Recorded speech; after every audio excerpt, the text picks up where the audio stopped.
Joshua chapter 10. Now Adoni-Zedek, king of Jerusalem, heard that Joshua had taken Ai and totally destroyed it, doing to Ai and its king as he had done to Jericho and its king, and that the people of Gibeon made a treaty of peace with Israel and were living near them.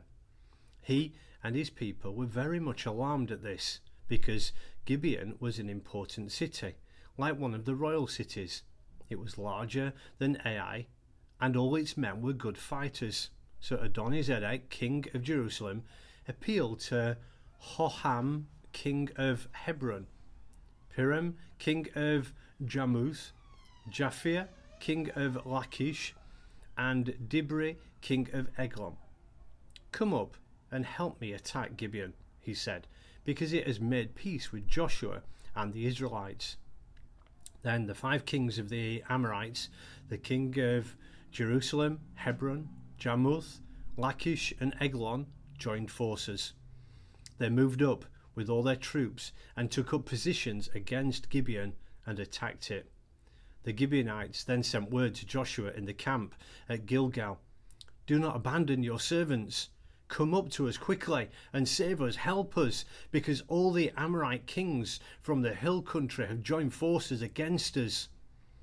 So Joshua marched up from Gilgal with his entire army, including all the best fighting men. The Lord said to Joshua, "Do not be afraid of them. I have given them into your hand.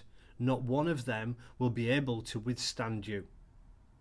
After an all-night march from Gilgal, Joshua took them by surprise. The Lord threw them into confusion before Israel, who defeated them in a great victory at Gibeon. Israel pursued them along the road going up to Beth Horon and cut them down all the way to Azekah and Makkedah. As they fled before Israel on the road down from Beth Horon to Azekah, the Lord hurled large hailstones down on them from the sky, and the more of them died from the hailstones than were killed by the swords of the Israelites. On the day the Lord gave the Amorites over to Israel, Joshua said to the Lord in the presence of Israel, "O sun, stand still over Gibeon. O moon, over the Valley of Aijalon." So the sun stood still, and the moon stopped, till the nation avenged itself on its enemies. As it is written in the Book of Jashar, the sun stopped in the middle of the sky and delayed going down about a full day. There has never been a day like it before or since, a day when the Lord listened to a man. Surely the Lord was fighting for Israel. Then Joshua returned with all Israel to the camp at Gilgal. Now the 5 kings who fled and hidden in the caves at Makkedah, when Joshua was told that the 5 kings had been found hiding in the caves at Makkedah, he said, "Roll large rocks up to the mouth of the cave and post some men there to guard it. But don't stop. Pursue your enemies, attack them from the rear, and don't let them reach their cities, for the Lord your God has given them into your hand." So Joshua and the Israelites destroyed them completely, almost to a man, but the few who were left reached their fortified cities. The whole army then returned safely to Joshua in the camp at Makkedah, and no one uttered a word against the Israelites. Joshua said, "Open the mouth of the cave and bring those 5 kings out to me." So they brought the 5 kings out of the cave, the kings of Jerusalem, Hebron, Jarmuth, Lachish and Eglon. When they had brought these kings to Joshua, he summoned all the men of Israel and said to the army commanders who had come with him, "Come here and put your feet on the neck of these kings." So they came forward and placed their feet on their necks. Joshua said to them, "Do not be afraid, Do not be discouraged. Be strong and courageous. This is what the Lord will do to all the enemies you are going to fight." Then Joshua struck and killed the kings and hung them on 5 trees, and they were left hanging on the trees until evening. At sunset, Joshua gave the order, and they took them down from the trees and threw them into the cave where they had been hiding. At the mouth of the cave they placed large rocks, which are there to this day. That day Joshua took Makkedah. He put the city and its king to the sword and totally destroyed everyone in it. He left no survivors.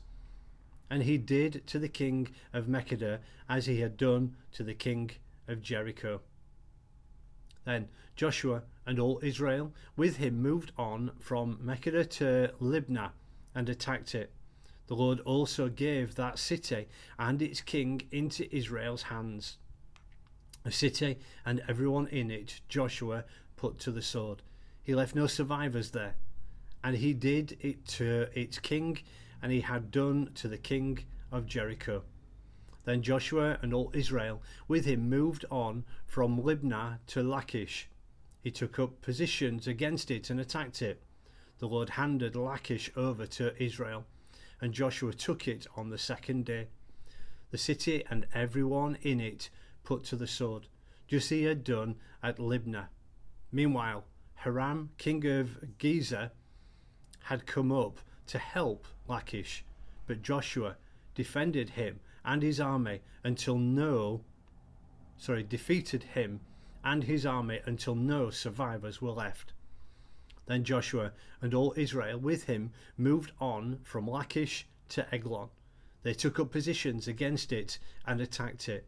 They captured it that same day and put it to the sword and totally destroyed everyone in it, just as they had done to Lachish. Then Joshua and all Israel with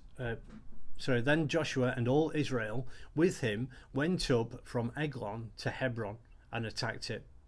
They took the city and put it to the sword, together with its king, its villagers, and everyone in it. They left no survivors, just as at Eglon they totally destroyed it and everyone in it. Then Joshua and all Israel with him turned around and attacked Debir. They took the city and its king and its villagers and put them to the sword. Everyone in it they totally destroyed. They left no survivors. They did to Debir and its king as they had done to Libnah and its king to Hebron. So Joshua subdued the whole region, including the hill country, the Negev, the western foothills and the mountain slopes, together with all their kings. He left no survivors. He totally destroyed all who breathed, just as the Lord, the God of Israel, had commanded. Joshua subdued them from Kadesh Barnea to Gaza, and from the whole region of Goshen to Gibeon. All these kings and their lands Joshua conquered in one campaign, because the Lord, the God of Israel, fought for Israel. Then Joshua returned with all Israel to the camp at Gilgal.